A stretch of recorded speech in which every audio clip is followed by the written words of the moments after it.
Blackheads are one of the most common forms of acne, and preventing them usually has much more to do with patience, consistency, and gentle daily habits than with harsh scrubbing or dramatic quick fixes.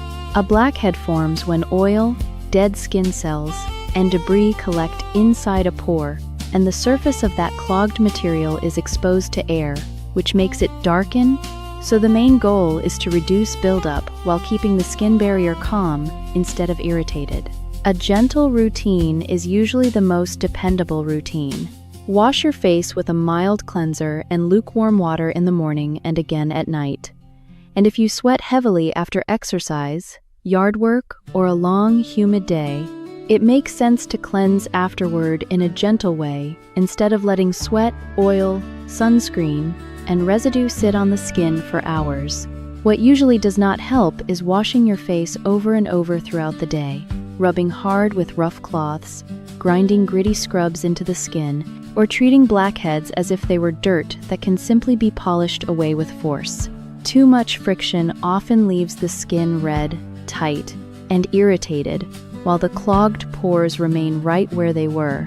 It is also important not to squeeze, pinch, scrape, or try to dig out blackheads with fingernails or random tools at home, because that can increase inflammation and may leave marks or scars that last much longer than the original problem. Choose skincare, sunscreen, makeup, and hair products that are labeled non-comedogenic, oil-free, or water-based when possible, because heavier oily products can worsen congestion. If you use waxes, pomades, or rich leave-in hair products, try to keep them away from the forehead, temples, and sides of the face, because those areas often react badly to residue. Remove makeup completely before bed, change pillowcases and face towels regularly, and try not to spend the whole day pressing your cheek into your hand while reading, scrolling, or watching television. If your skin tolerates active ingredients, salicylic acid can help loosen dead skin and reduce pore buildup, and adapalene can also be useful because it helps prevent pores from clogging over time. But the wise approach is to start slowly, use one main active product at a time, and stay steady rather than trying several strong products in one impatient weekend. A lightweight moisturizer can still help even if your skin is oily, because irritated, dehydrated skin often becomes harder to manage, and sunscreen matters too, especially if you use exfoliating or retinoid-type products. So finding a comfortable, lightweight sunscreen is worth the effort. Prevention is usually quiet and repetitive in the best possible way. Gentle cleansing, sensible products, patience, and resisting the urge to punish your face because progress is slower than your mood. Improvement often takes time, so think of blackhead prevention as maintenance rather than battle. Keep expectations realistic, stay gentle, and remember that calmer skin usually comes from steady habits rather than dramatic effort. If your skin is easily irritated, less is often more. If a product consistently makes your skin feel greasy, sticky, itchy, or more congested, simplify your routine and give your skin time to settle. If you wear makeup often, fully removing it at night is a simple habit that can make a real difference over time. If your sunscreen feels heavy and greasy, it is worth testing lighter formulas until you find one you are actually willing to use every day, because the best product is often the one you can live with consistently rather than the one that sounds impressive on paper. It also helps to pay attention to little habits that seem harmless but add up over time, like falling asleep with makeup still on, touching your face over and over during the day, letting sweaty hats sit on your forehead for hours, or using hair products so rich that they drift onto the skin around your hairline and quietly clog pores while you blame everything else. Try to keep your skincare routine simple enough that you can repeat it even when you are tired, busy, or in a bad mood, because skin usually responds better to regular, gentle care than to dramatic efforts followed by neglect.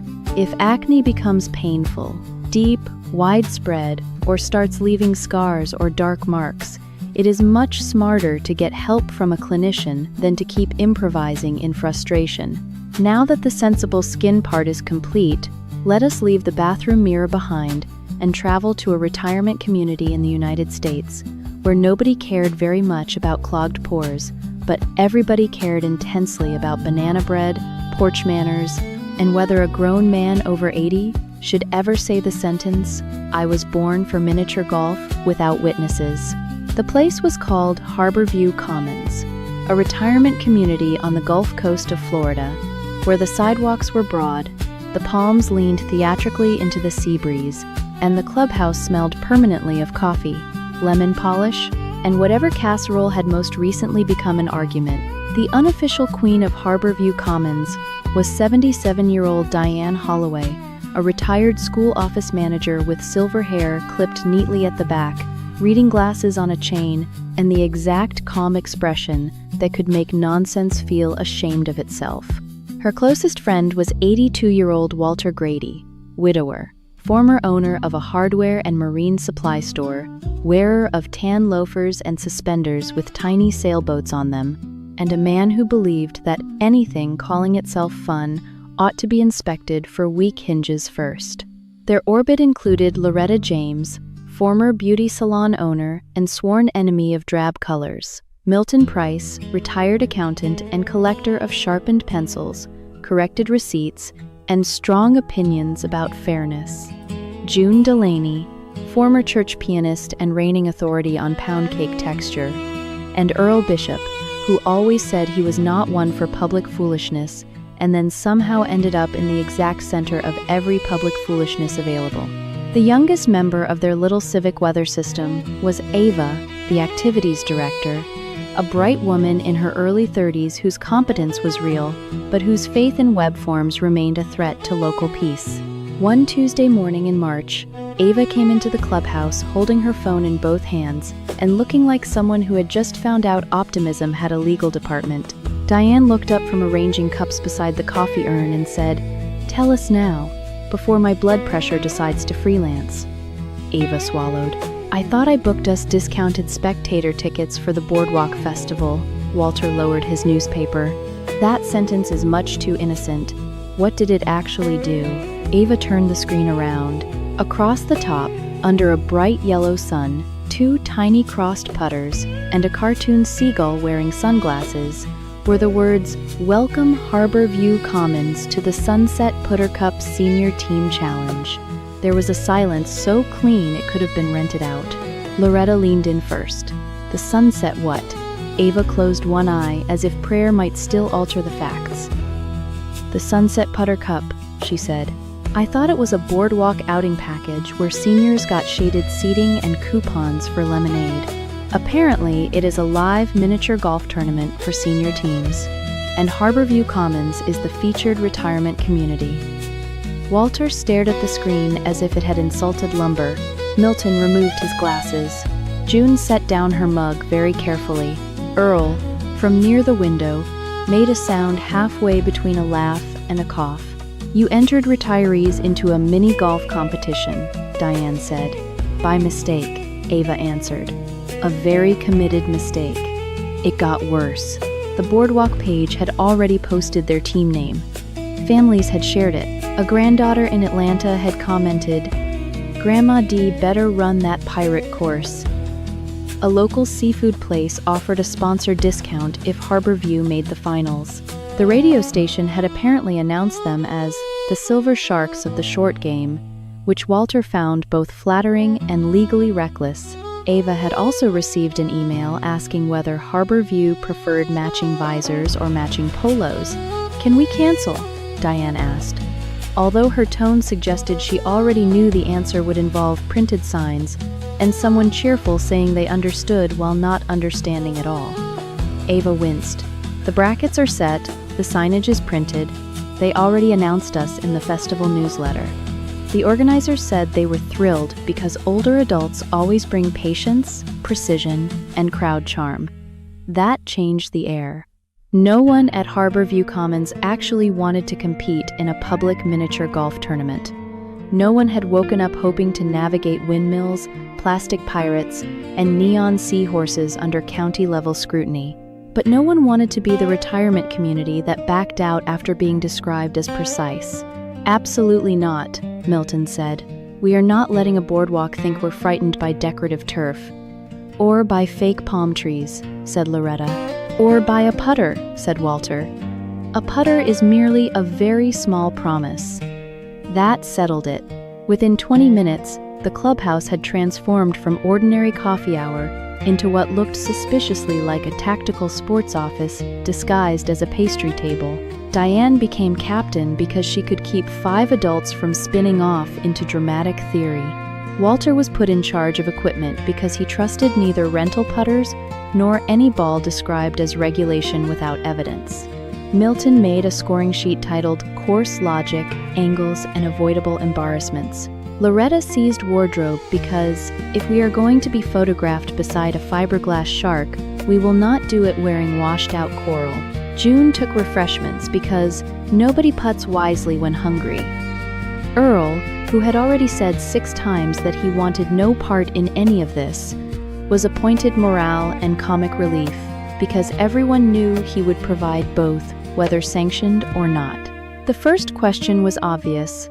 Could any of them actually play miniature golf?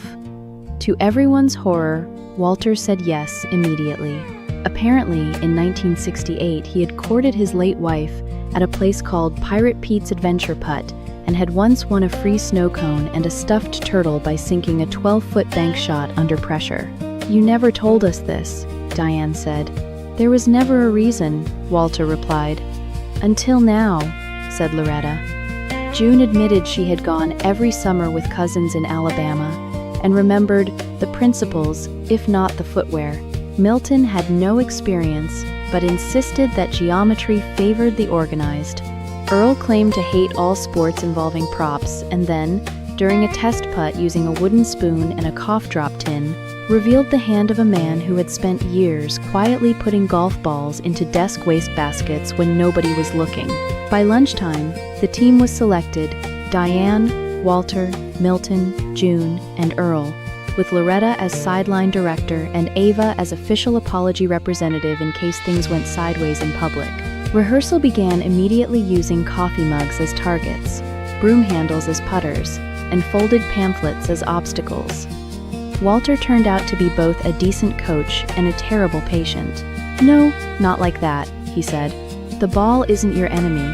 It's a negotiation." Milton became overly intellectual and tried to discuss friction ratios, which June interrupted by sinking a cup shot from 5 feet and saying, "The ball doesn't care about your spreadsheet."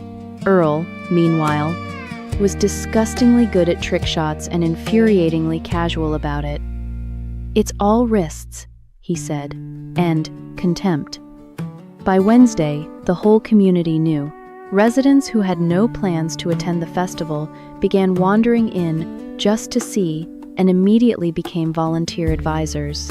One retired engineer lectured them about rebound angles using sugar packets. A former middle school PE teacher drew a chalk line on the floor and said, "You are all aiming with your shoulders, like people who have never trusted a floor." A widow from Building C donated lucky visors left over from a family reunion in 1997, and though nobody would wear them at first, everyone looked at them with the private fear that lucky visors might become necessary. Thursday brought a new problem: uniforms. The festival photographer, according to the email, loved coordinated color. Loretta treated this information like a military alert. She arrived at breakfast with 3 tote bags, 4 polos, 6 scarves, and the air of a woman personally delivering civilization. Diane was put in pale blue, Walter in navy, June in white with a blue scarf, Milton in a surprisingly flattering sea green he protested on political grounds, and Earl in dark blue because chaos needs structure. Matching visors were rejected as too desperate until someone noticed the sun forecast, and suddenly desperation developed practical merit. Friday morning, the shuttle rolled toward the Boardwalk Festival under a sky so bright it felt sponsored. The boardwalk itself was bustling: food stalls, balloon arches, a local jazz trio, craft booths, children dragging grandparents toward lemonade, and at the far end, the Sunset Putter Cup course glowing like a tiny neon fever dream. There were 12 holes, all ocean-themed. A lighthouse tunnel, a plastic crab trap, a boardwalk loop, a fiberglass pelican whose beak held a ramp, a pirate ship with a cannon mouth, a wave-shaped ridge, a fake alligator hazard. This, Walter said, stepping off the shuttle, is either very stupid or very serious. It's Florida, said Diane. It can be both. The rival teams were exactly as unnerving as feared. A senior pickleball club from Sarasota wore matching white caps and the lean confidence of people who owned electrolytes. A church women's fellowship from Naples had coordinated floral polos and the expressions of women who had already buried weaker opponents under lemon bars. A pair of retired Air Force brothers from Clearwater looked like they had once invaded a small country by spreadsheet. The festival host, a cheerful man named Rick with a microphone and dangerous levels of local enthusiasm, welcomed Harborview as though introducing honored champions from another age. "Our featured senior challengers are here," he said. "I already resent his confidence," Milton whispered. The rules were simple. Each team would play 6 qualifying holes, lowest score advanced. Finalists would then play the championship 3-hole run in front of the main crowd. Harborview drew the second tee time. The first hole was the lighthouse tunnel, a deceptively easy straight shot with a hidden bump near the base. The Sarasota team misread it and lost a stroke. Walter saw it at once and tapped the base with his putter like a man checking floorboards. "Cheap construction," he muttered, then sank his shot in 2. June followed elegantly. Diane played safe. Milton, overthinking, clipped the edge and muttered a word not suitable for postcards. Earl, in what would become his signature move of the day, stepped up with the expression of a man whose dignity was tired of waiting and dropped the ball cleanly in 1. The crowd actually gasped. The second hole, the Pelican ramp, humiliated half the field because the ball needed gentleness, not force. Harborview thrived because they were old enough to understand that not everything in life improved when hit harder. The third hole, the pirate cannon, nearly undid them. The ball had to go into the cannon mouth and out the side chute, but the chute timing was irregular. Milton stood frozen, counting intervals under his breath like a tax audit with wheels. "Now," whispered June, and he shot. "Perfect. You are unbearable when useful," Earl told him. By the 4th hole, Harborview was in the lead. The audience had begun noticing. Small claps followed good shots. A child in a crab hat asked his mother why the old people were winning. "Because they're paying attention," she answered, and Walter heard that and nearly smiled. The 5th hole was the fake alligator, a green fiberglass beast with an open mouth and 2 possible exits. One easy but longer, one narrow and direct. Sarasota went easy. Clearwater banked too hard and suffered. Walter crouched beside the alligator's head and said, "The left eye is painted lower. They want you to notice the mouth, but the board is tilted under the jaw." Nobody answered because when old men start speaking like prophets near fake reptiles, it is wise to let revelation finish. He played the narrow line. The ball vanished into the mouth and rolled out straight toward the hole. 2 strokes. Earl copied him badly, then somehow salvaged the mess with a rebound that made the crowd cheer like a horse had won something important. The final qualifying hole, the wave ridge, demanded balance and nerve. June sank a clean 3. Diane followed with a careful 2. Then Milton, under pressure and full of geometry, lined up his shot, breathed once, and sent the ball too softly. It stopped at the crest. The crowd groaned sympathetically. "Go apologize to it," Earl said. Milton glared, then tapped again and saved the hole. Harborview qualified in first place by 1 stroke over Sarasota and 2 over Naples. Suddenly, they were no longer a curiosity, they were a threat. The championship 3-hole run would happen at sunset under the boardwalk lights, with the crowd gathered, the festival host narrating, and the local camera crew filming for the town page. Between rounds, Harborview sat under a striped tent with iced tea and the posture of people pretending this was all normal. Loretta retouched lipstick and adjusted collars, like a general in pearls. June handed out cookies for blood sugar and humility. Walter stared at the final hole diagram and said, "That pirate ship loop is dishonest." Milton was writing notes. Earl was lying on a folding chair with his hat over his eyes, saying he didn't care who won as long as it was them. The championship run began at 7:10 p.m., under warm string lights and a loud, delighted crowd. The first hole was the boardwalk loop, which looked decorative and turned out to be vicious. The ball had to ride a small, curved rail and drop into a pocket before drifting toward the hole. Naples missed it entirely. Sarasota overshot. Diane went first for Harborview, calm as a woman reading names off a school attendance list. She played it softly, let the rail take the ball, and landed within inches. The crowd applauded. The second championship hole was the crab trap, a metal cage with 3 bars and only one useful opening. It was an exercise in patience, which made it a natural enemy of youth. Walter walked around it once, twice, and then said, "There. The left bar is decorative. They want you to aim center like tourists." He sank the shot in 2. Rick, the host, nearly shouted himself hoarse. Mr.